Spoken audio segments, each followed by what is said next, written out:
नमस्कार दोस्तों।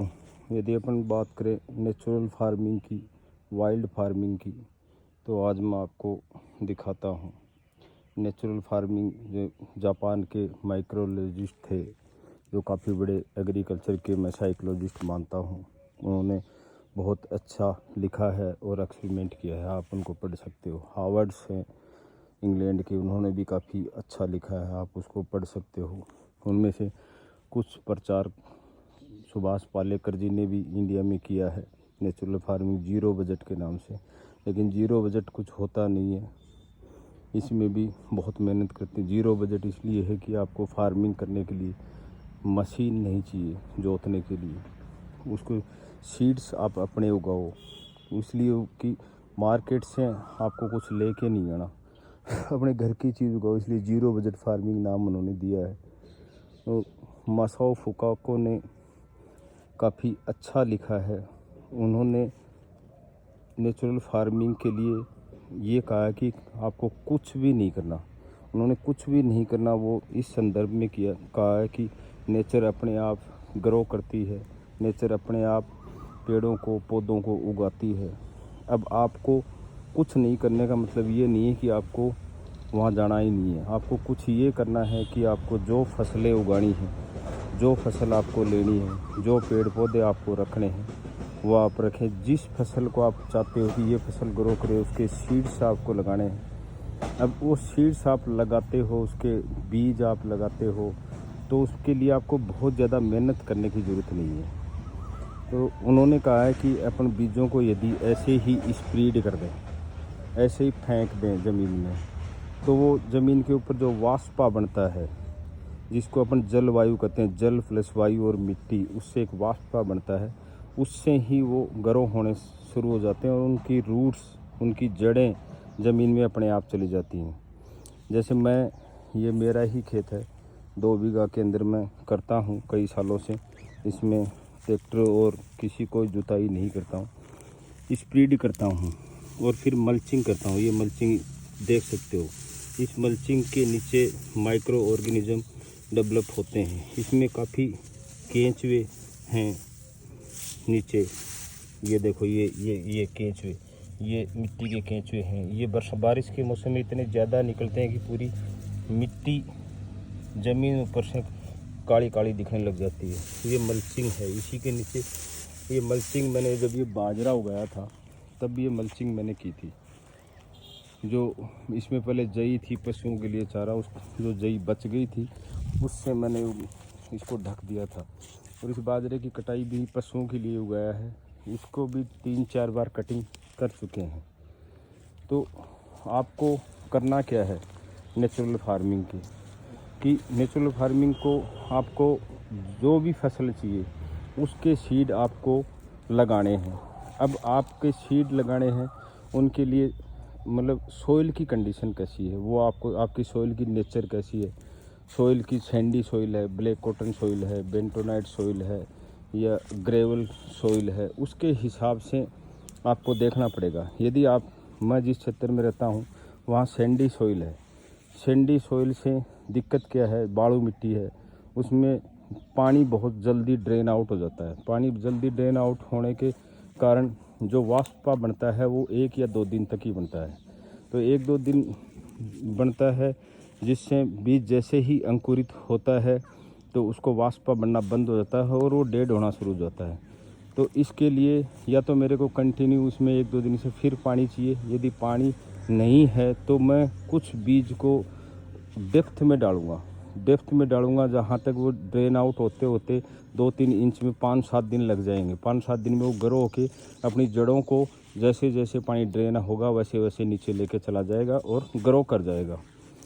दूसरा है कि मैं उस बीज को थोड़ा ऊपर डालूं और उसकी मल्चिंग कर दूं अच्छी तरह से। मल्चिंग से क्या होगा, जो वेपोराइजेशन होता है ज़मीन का, जो कैपिलरी सैंडी सॉइल में बहुत ज़्यादा बड़ी होती है बजाय ब्लैक कॉटन सॉइल के, तो वेपोराइजेशन होगा, उसको मल्चिंग रोकेगी, वेपोराइजेशन को रोकेगी। अननेसेसरी जो भी ग्रास हैं वो उगेंगे, उनको भी रोकेगी। साथ में ही मल्चिंग उसके माइक्रो ऑर्गेनिज्म जो कल्चर डेवलप होता है उस कल्चर को डेवलप करेगी और मेंटेन करेगी।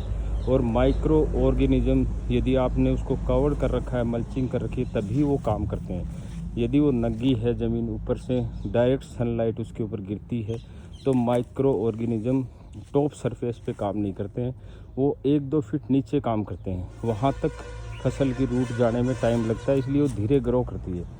यदि आपको ग्रो ऊपर करवानी है तो 6 इंच के अंदर ही आपको वापसा चाहिए, 6 इंच के अंदर ही आपको कल्चर चाहिए। तो उसके लिए मल्चिंग ज़रूरी है, पानी का मैनेजमेंट ज़रूरी है उसी के साथ, और आपकी सॉइल किस प्रकार की है जिसके हिसाब से आपको सीड को उगाना है। अब हमारी सैंडी सॉइल है तो सीड को उगाने के या तो मैं कंटिन्यू 5-7 दिन तक उसको नमी बरकरार रखूं, पानी दूं, क्योंकि वो ड्रेन आउट बहुत जल्दी हो जाता है। यदि आपके पास ब्लैक कॉटन सॉइल है तो आपने एक बार बीज उगा दिया तो आपको 10-15 दिन तक उसमें पानी देने की ज़रूरत नहीं है, क्योंकि वो पानी उसमें ड्रेन आउट जल्दी से होता नहीं है। लेकिन हमारे सैंडी सॉइल है इसलिए मल्चिंग करते हैं इसके साथ। इस सैंडी सॉइल के साथ हमें जो बाई प्रोडक्ट फुकाको जी ये भी कहते हैं कि इसमें कोई मैन्योर, कोई खाद ये डालने की ज़रूरत नहीं है। उनकी खाद की पूर्ति जो अपनी फसल के अवशेष हैं जिससे अपन ने मल्चिंग की है, वो ही न्यूट्रिएंट्स वैल्यू मतलब ज़मीन के लिए अपने आप दे देंगे अगली फसल को। लेकिन अपन वो मुर्गे रखते थे, बतखें रखते थे, काफ़ी थी उनको जो मतलब उनके फार्म में ही नेचुरली घूमती थी, खुली जंगली की तरह रखते थे उनको, वो बीठे करती थी, उनसे उनका मैन्योर तैयार होता था। अपने पास ऐसी व्यवस्था नहीं है, लेकिन अपन उनके साथ पशु रखते हैं, पशुधन रखते हैं।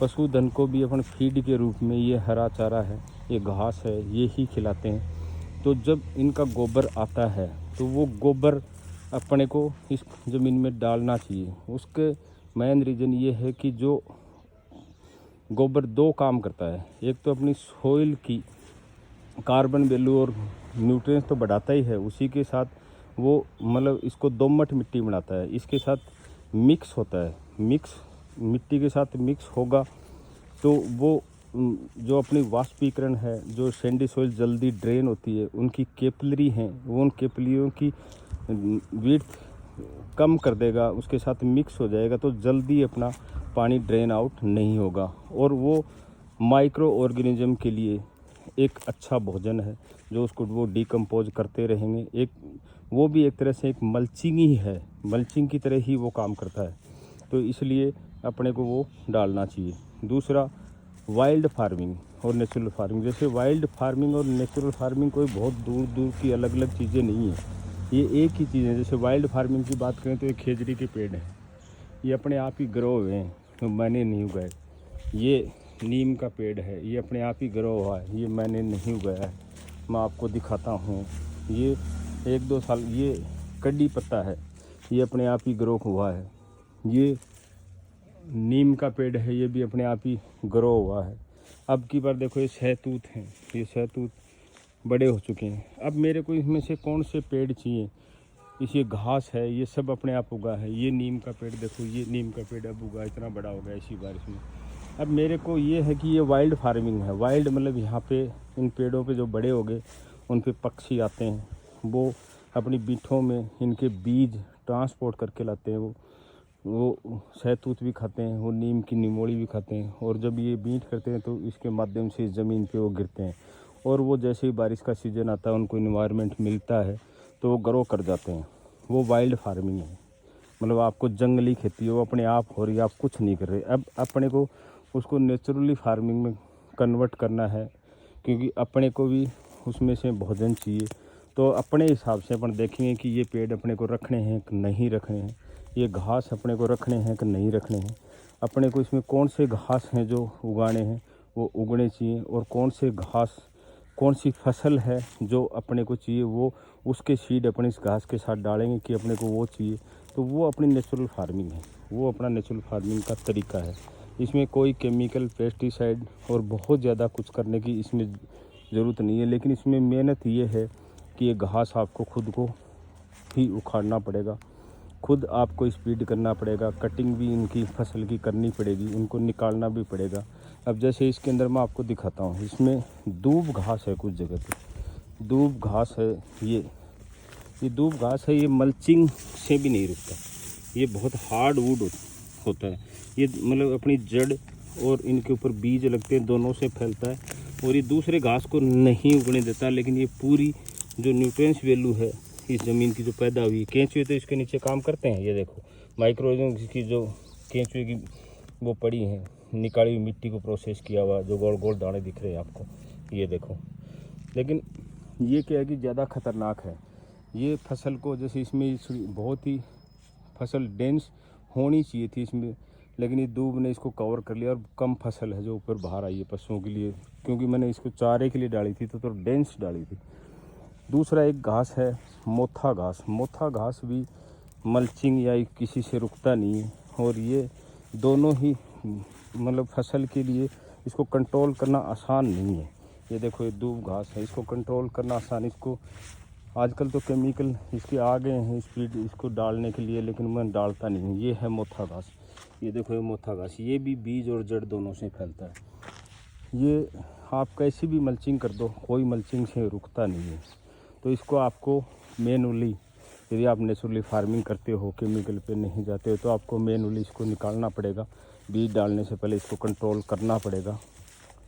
तो इसलिए नेचुरल फार्मिंग और वाइल्ड फार्मिंग दोनों के अंदर आपको अपने हिसाब से, आप चाहते हो कि अपने हिसाब से वो चीज़ें ग्रो हों, अपनी जो चीज़ अपने को चाहिए वो रहें, तो उसके लिए आपको मेहनत करनी होती है और बहुत कई बार तो बहुत एक्सट्रीम मेहनत करनी होती है, जैसे दूब और मोथे घास को हटाने के लिए।